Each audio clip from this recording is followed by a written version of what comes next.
อือ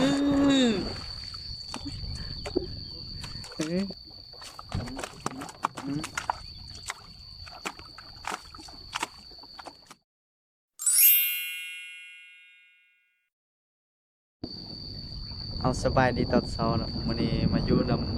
ำพ่อมายามเบ็ดเพียกตอนเช้าโอ้อากาศกำลังดี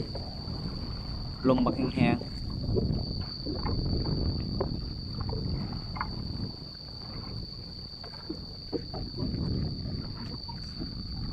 เบ็ดหลวงนี้อีม่านบ่เบ็ดหลวง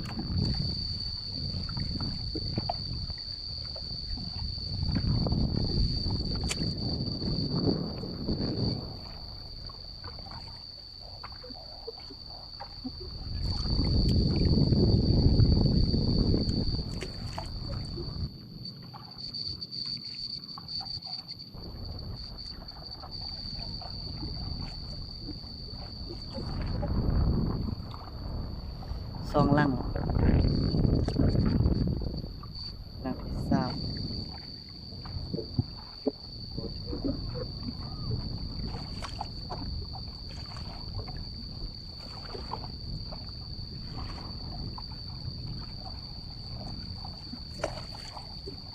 ให้กวาง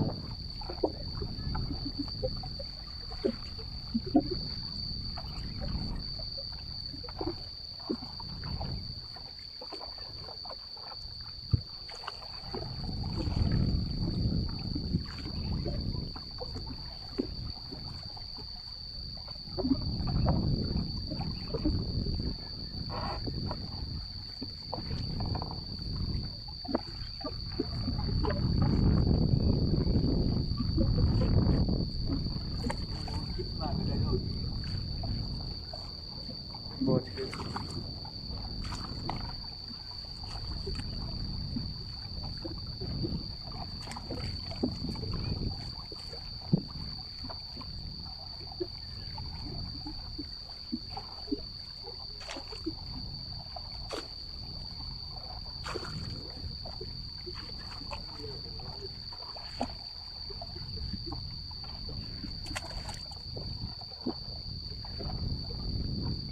เมื่อ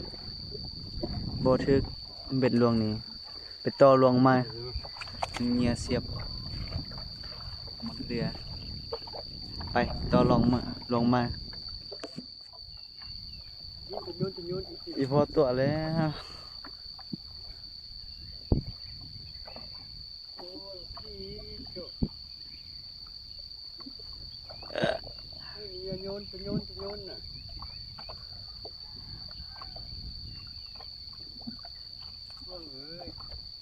จักล่างหรอยาม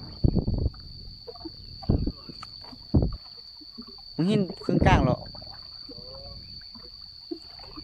คนนั้นน่ะจะโยนน่ะ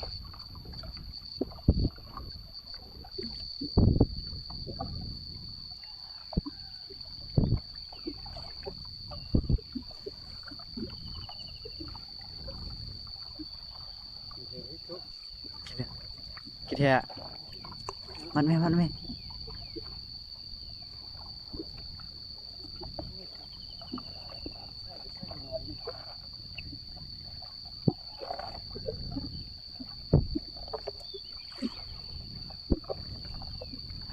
ปลากินเบ็ดแล้วปลากินเบ็ดแล้ว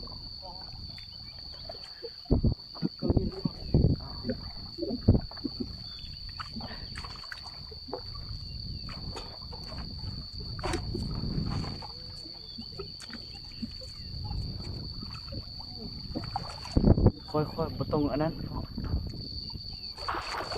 อือเออเออยกขึ้นเด้อยกเบ็ดขึ้นเลยพ่อ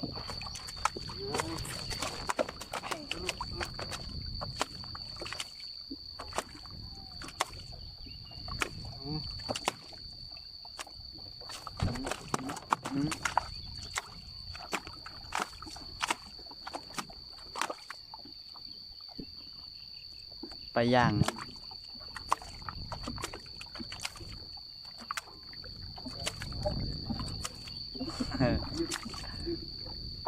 มันเส้นน้อยเนาะ น้อยเลยปลากินแล้วหิว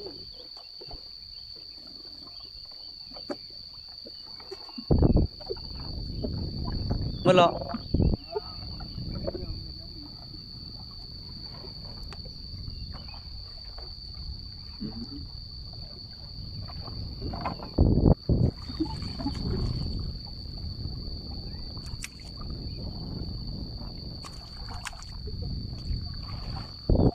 ใหญ่ได้